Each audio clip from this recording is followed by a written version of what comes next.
Naniniwala ka ba na pati dito sa Marcos Highway ay meron din nagpaparamdam ng mga kaluluwa hindi matahimik? Lalong-lalo na kapag bumabagyo. Kaya i-explore na natin ang Marcos Highway pagsapit ng dilim. Simulan na natin ang road trip na to mula Agoo hanggang Pugo. So binabaybay natin ang bandang Tubuan dito sa La Union. Mapapansin nyo nang dumidilim ang paligid kasi pasadong alas 6 na ng gabi. And kapansin-pansin din na walang katao-tao, which is unusual, no? Approaching Pugo intersection at wala pa rin masyadong tao, no? Eh, di ba rush hour ngayon? So ngayon, paakyat na tayo papunta sa Marcos Highway. And nagtataka ako, bakit kakaunti yung mga kasama namin na paakyat papunta sa Baguio? Sa mga oras na ito, magsi-7 na ng gabi at bigla kaming nakaramdam ng gutom. Kaya naisipan namin na pumunta muna dito, mag-drop by sa Tinoy Ants Restaurant. So makikita nyo, ito rin yung isang branch doon sa Quezon Road. Alam nyo ba na paboritong puntahan ito ng biyahero dahil sa kanilang mainit na bulalo? Pero teka muna, hindi ko na kasi mapigilan yung pantog ko na punong-puno na. Kaya kailangan na natin magpalabas ng ihi. Pero syempre, naghugas ako ng kamay. Akala nyo ha? So, it is about time na mag-order na tayo ng pagkain. Ang in-order nga pala namin is yung naluto na kasi magbibiyahe pa kami. So, andyan yung sabaw, tapos yung in-order namin na pigar-pigar, yung ensalada na may talong, tapos itong barbecue, and then yung giniling. Di ko alam kung ako lang to ha. Kailangan ko rin kasi humigop ng sabaw o kaya uminom ng tubig bago kumain para hindi ako nabibilaukan. Hindi na kami nag-order pa ng bulalo kasi mukhang matatagalan daw. Eh, ayaw na namin mag-antay dahil pauwi na kami at medyo pagod na. So, ito na nga, binuhos ko na yung ensalada tapos itong kanilang pigar-pigar. And ang napansin ko, yung lasa ng pigar-pigar ay something sweety taste siya. Kaya nagustuhan ko yung lasa niya. And syempre, fresh na fresh yung ensalada. Kaya na-enjoy ko yung pagkain ko dito sa Tinoy Ants. Kaya i-try nyo rin kaya. Ngayon, ipagpapatuloy na natin ang road trip papunta sa Baguio City. At katakataka na kahit na may ginagawang construction dito sa bandang to, hindi siya traffic at kakaunti lang yung mga nagbibiyahe. Dito na nagkaroon ng weird part. Biglang nagfa-fog yung sa labas ng windshield kaya kinailangan talaga na i-on yung swiper. Pero kitang-kita na parang may kakaiba. There's something ditong biyahe na to na parang unusual para sa akin. Ito na yung pinaka-weird part.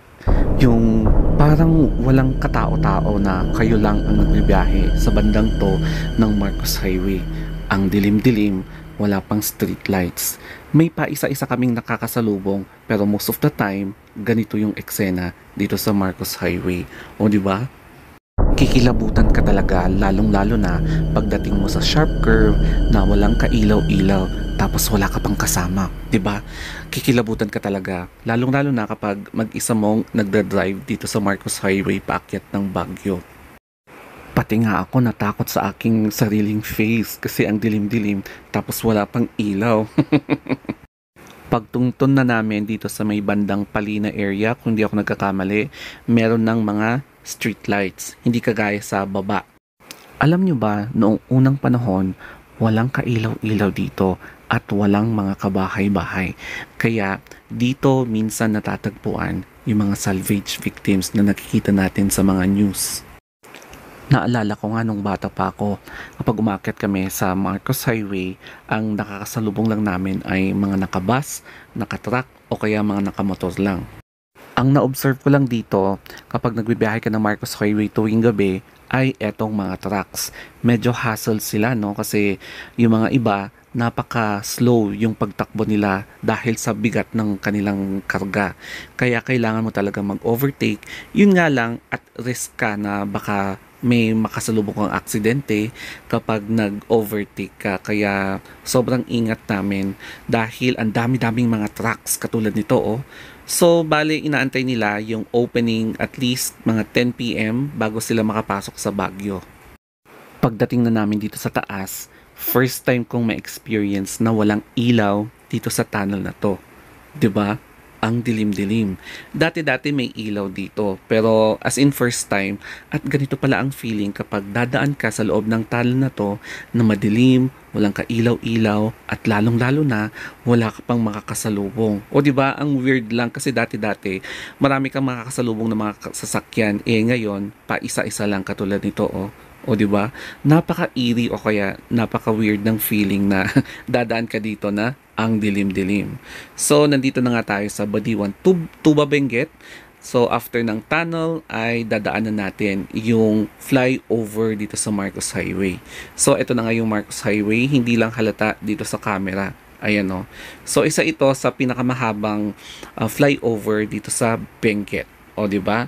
So, liliko tayo and then paakyat na tayo pag nandun na tayo sa may Badiwan. So, sa akin na nag-aaral pa lang mag-drive, medyo hassle sa akin yung eksenang ganito na talagang i-overtake mo itong mga slow-moving trucks. Ang daming slow-moving trucks dito, no? Lalo na sa gabi. And sa wakas, nakarating na rin kami dito sa Baguio City. O, di ba? May ilaw na at nasa kabihasnan na kami.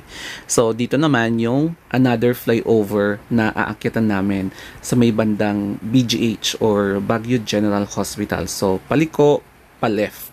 Ayan. So, may mga ilaw, tas may mga poste rin na walang ilaw. However, siguro a previous months ago, may nahulog dito na passenger ng isang truck kasi nga nakainom sila habang binabaybay nila itong flyover na to.